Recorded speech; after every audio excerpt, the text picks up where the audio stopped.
What's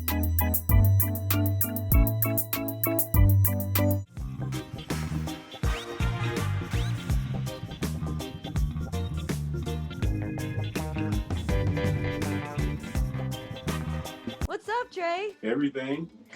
How's it been for you? Trying to get used to the change, I'm sure that's, it's difficult for everybody. Tell me about what's all around there. This is where I wake up and express myself. This is my paintbrush. Before I painted, this was my first passion. I got into painting later on in life. I started off like from a kid, like in LA. That's where I grew up at, doing music. And I used to rap back in the day. And then I taught myself how to play keyboards and all of that stuff. So from being hands-on and from having friends that would let me spend time in their studio, I ended up learning how to be a recording engineer. Walk us through what you do. You sit down and you make beats? First, I practice. I love playing. So you pick up a bass? Yeah, and I do that, and it puts a smile on my face. And then if I'm inspired to write something, I put it together. But these days, I'm more so inspired to do music because I'm working on the soundtrack for a documentary.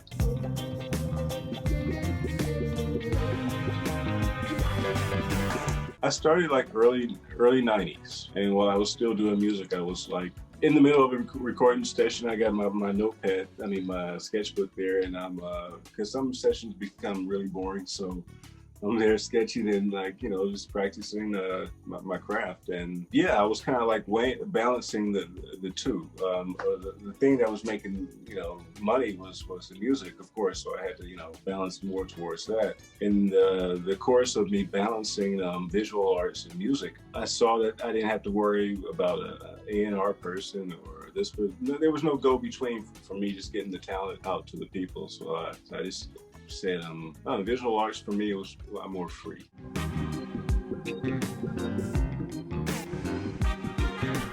It was always a hustle, basically. Put myself out there, because that's what you have to do with music. You have to just put yourself out there, let yourself be heard. So it was easier to be seen than heard. And I moved from LA to Vegas, so it was a different kind of approach because it was in this infant stage for me when I got here as far as visual arts. So, I looked at it as if I was like in Soho, New York, or whatever, and like during the Basquiat and Andy Warhol days where this thing was just growing and they were right there, right in the scene where it just happened to be like happening. And that's how I looked at at Vegas when I got here. It's like, okay, this is going to go somewhere. This is new. It's enough people here to make it do something. It's like I've seen it happen. And for me, from wanting to getting into the visual arts and just make a living at it, whenever I'm getting into anything, I just learn everything about the craft. It's like when I got into music, like every book about music, everything, so many books about recording engineering because I had to learn so much. Like I spent so much time in the library checking out videos and all that, and it seems like it was certain formulas that always worked. Just put all that together and put my own little hustle with it, and was always able to like get out there and like let people see. The thing is, if you have something to offer and you put it out there, it's like it's going to open the door for whatever it needs to open. If the talent is there, the thing is just getting seen. So you have to knock on doors, and picked up the Las Vegas Weekly. Looked at okay, where are all the galleries at? Okay. And I made my list. Okay, I'm going to visit this one. I'm going to visit that one. I'm getting a lot of them turned me down, but that wasn't the point. It was the thing is you still getting out there. Whether they accept you or not, they still know that, okay, this person was an artist. And there's still some, so the thing is like Vegas is small too. So, word of mouth can get around. I just saw a lot of angles. I hear that phrase a lot. How do I become an artist? You are an artist. You're already an artist. The bigger question is like, how do I let people know I'm an artist? So, because you kind of like self-doubting. You're like, am I really? Yeah, you're an artist. Do you create? Okay, then you're an artist. It doesn't matter what stage of that creativity you're at. You're a creator. So it all really gets down to just nurturing whatever talent it is. You're not going to be a good pianist or guitar player if you didn't practice. Same thing with painting. If you didn't and I tell people this all the time, my first paintings were terrible. But the passion was there, and I practiced. I mean, I could always draw from a kid. I mean, I was a good drawer, but painting and colors and all that was all unfamiliar grounds for me. But it gets down to really just practice. Really, and if the passion's there, you're gonna practice. It's not gonna feel like practice. It's just gonna be. It's just gonna feel like okay, you're doing your thing.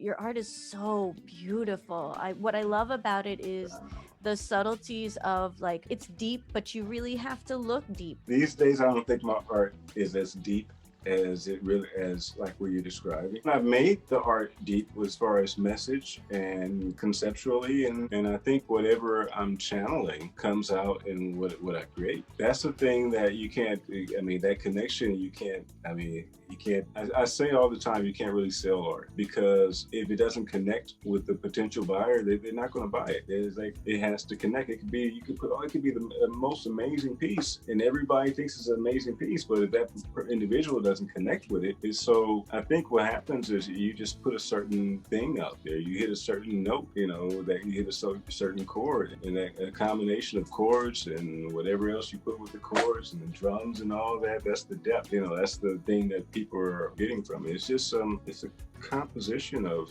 experiences with different mediums, with different styles, with different muses, with all the stuff. So maybe that's the depth in it, because it's all like becomes like a part of you over time, and you just kind of just put it out because all these experiences are in your psyche or in your creative process. So you just kind of you're just putting out this accumulation of experiences, and it's really more interesting to me to see what people get from it, how they interpret it. Because usually when I express what I was feeling from it, and I don't do it anymore, because the person they never connect with it. It's like they were getting something totally different. I what I was getting from me throws them off. So I'm like, all right, I'll just be quiet. And I just ask them, okay, what were you feeling? And I say, yeah. When you're writing a song, I mean, you know why you wrote it, but with some person, they're like, wow, it connects with them a certain way because it connects an experience that you didn't experience, but for some reason that they connected in that kind of way. So you never know. You just got to just put it out there, and I think that's the beauty of just expressing yourself. You got to just put it out there, because a lot of times you think no one feels how you feel, and no one could, and it'd be that one piece, and someone just connects so tough with it. And it makes them feel a certain way. It makes them feel good. If you never expressed that, you would have never been able to make that next person, feel good. And that's, it's okay.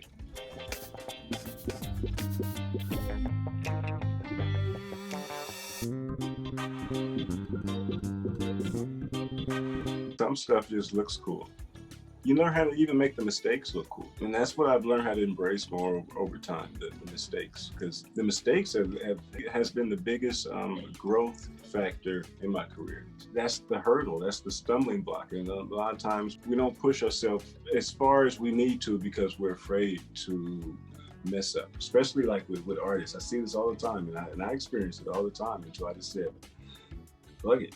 I'm gonna just pass that line. Okay, you'll get something so perfect to how you see it should be perfect in your mind, but you still knows it needs something else, but you don't want to mess it up. So you stop. Worst thing ever to do. Keep it moving. Sometimes you mess it up, but that's okay. And if it's paint, it's just paint. You can fix it. It's okay. In the process of that, the paint will do something, because I would have never approached it that way. I would have been scared to even, I'm not going to go outside the line, kind of thing. But wow, look what happened when I went outside the line. And next thing you know, that another whole style derives from that. I'm like, well, look how the paint mixed with this, because I wasn't supposed to really mix that with that, but look what it did. And oh, that was a mistake. But that mistake becomes like a piece of art in itself. And I learned from not being, you got to just face the fear and just move past it. Sometimes you mess up, but that's okay. I mean, that's life. That's the balance in it, You learn from it. If you never mess up, you never learn. But this mistake is more like evolving, really.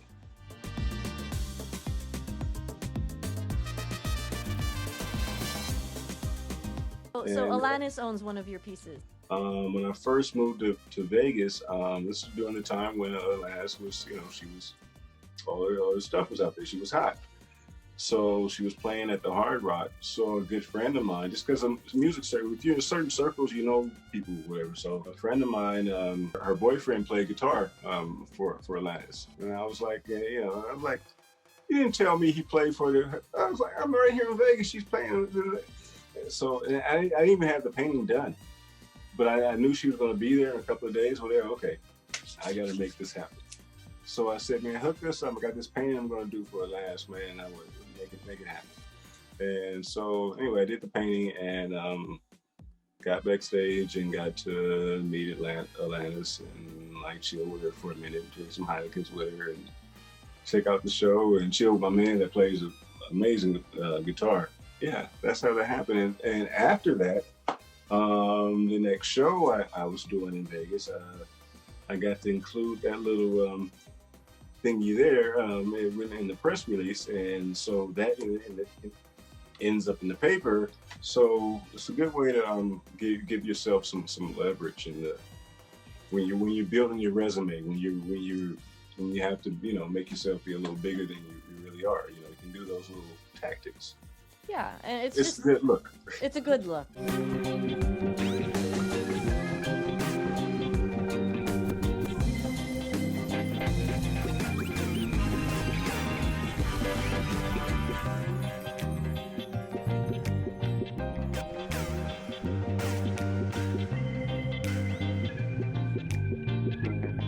How did you meet Shannon? Was that also in the art scene? Yeah, it was because of the arts, definitely. It was at a hip hop event at the Unstripped, and she walked in. And I always tell the same story. Like she walked in with this huge camera, damn near bigger than her, and of course, because of the camera, I thought she was media.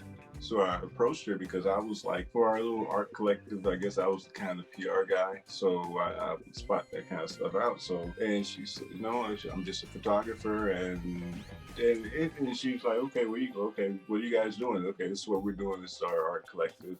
We were there like painting some stuff and like just doing some art stuff at a hip hop event. It just kind of connected from there because I was just fresh to Vegas too. So I was trying to connect with everybody. It's like, okay, she photographer, okay, got to connect with the artist, photographer, the this, the that. And so I ended up inviting her to a mural that our collective was putting together at the Funk House. And the Funk House who owned the Funk House is the person who started First Friday. But when we did that, First Friday started?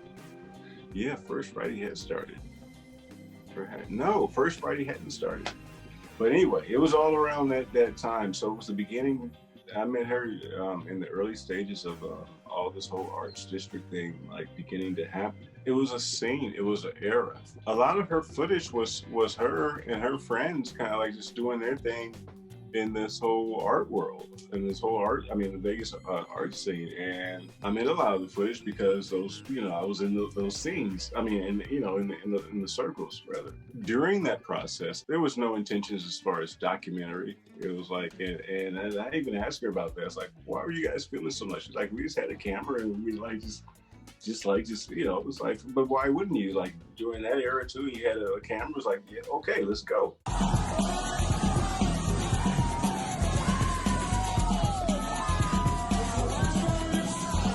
A lot of great footage too. There's a lot of, and if you don't watch through all of it, you'll miss certain things. So it's like, it's all enduring because you know what's going to happen from it. It's like this big picture from it, and you can't help but to be excited about it because it's going to tell a story about Vegas that people had no idea about, especially for me personally with the whole b-boy scene.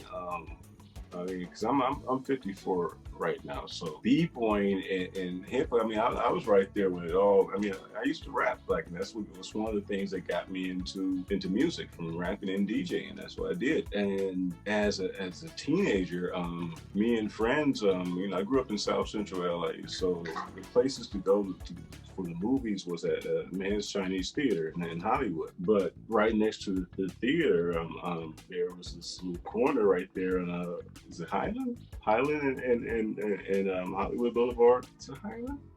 Anyway, there was this corner where there would be the circle of the breakdancing and all that, and that was like, but that was early '80s. That was like during that, so all '80s and all that. So that was a thing that I experienced as a youth. Fast forward to early 2000s. Wait a minute, people are still doing that. That's how I looked at it. Like, wow, people are. Wait a minute, contests.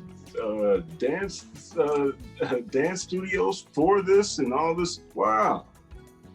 I mean, it just kind of blew me away, and it was all like underground. So for me, being like from music to art and all this, and it was new for me. I know, like for everybody else, it's going to be like, wow, wait, this was happening. This is what made all this happen, because it is what made all this happen. All the graffiti artists, the rappers, the MCs, all those hip hop elements, like, made this whole art culture like really happen a certain way. And yeah, it was all because of the arts. The arts brought all this together, and the documentary is going to show how hip hop affected a lot of the strip shows, because a lot of those b-boys ended up being in a lot of those shows that are on the strip. And it's like the connection is like, people just don't know the connection and how much it really has to do with the underground culture that exists in Vegas. And it's going to be like a history lesson. I mean, for people to understand why this is that way. And unfortunately, Tony Hsieh just passed away. But at one point, because he did so much to rejuvenate the whole art downtown scene and all that, and they bought First Friday, the event. A lot of people thought that it all started then, but it started way before that. Actually, because it got to a certain momentum, is one of the things that got Tony Hsieh interested in even doing that venture. So the artists here, we made a lot of stuff happen. It's like people just don't know I just want to show the connections. Mm-hmm. It's like because a lot of people don't see the importance of art and what it really does. And then when people see the connection, then it'll be like, oh wow, okay, I get it. This everything that you see, like everything's an artist developed it, even from your cell phone. It's like somebody drew that. Somebody, that lovely house you live in, where you're saying the arts aren't important. Somebody had to design that. An artist had to create that. Okay, maybe their title is architect, but it's art. Being creative is an outlet. We all have to have an outlet. I mean, we're creators by nature. I mean, we the ultimate creation. We create life. It doesn't get any deeper than that.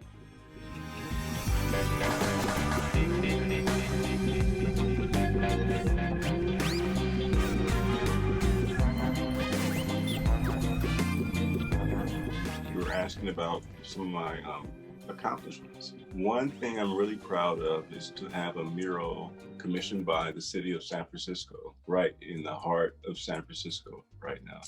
It was the Hemlock Alley mural project, and so it was an initiative to make the neighborhood look better. Basically, there was an artist called. This was when I first moved to San Francisco. So I moved away from Vegas for a minute. But anyway, I just went there as an artist. I was single at the time, just got a relationship. I was like, okay, this is the only time I think I'll probably ever get to like live this kind of artist-like thing. And while I had that chance to do it, I just dived into it. I let the fear go. I didn't know how I was going to survive.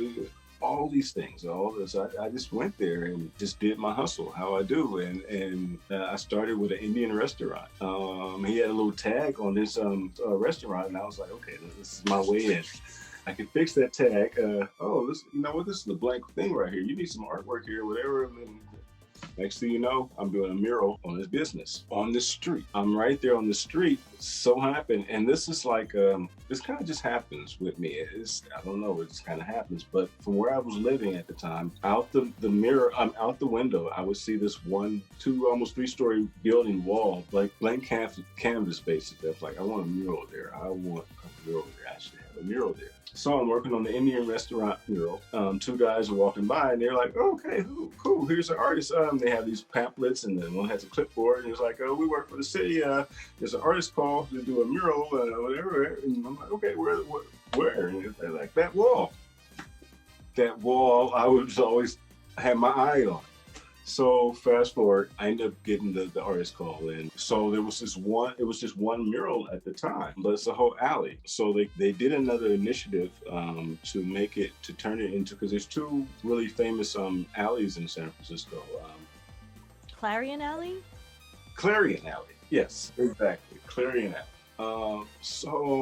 I'm just happy to say that one mural initiated that whole alley. So now the whole alley is nothing but artwork. I got a mural in San Francisco that has a plaque on it from the city with my name on it. They say that that's one of the art meccas of the state. I did an art show in Sri Lanka. It was like sponsored by the former Prime Minister of Sri Lanka's daughter. Because success that can be interpreted so many different ways, but certain achievements, they're solid. Okay, this is an achievement.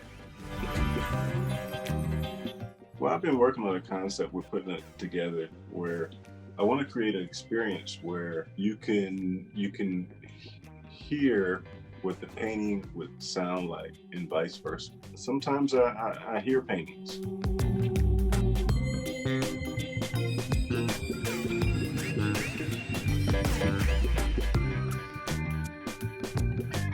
If you're passionate about whatever you do and you stick with it a certain way, people may laugh at you initially, but when you continue with it, people will see you're passionate about it, and that those laughters will turn into respect. I experienced it. I experienced it from being a youth, from walking down the street to my friend's house where I would practice playing keyboards, and I would get laughed at. It was like, who do you think you are? It was you're trying to be a musician. So, yeah.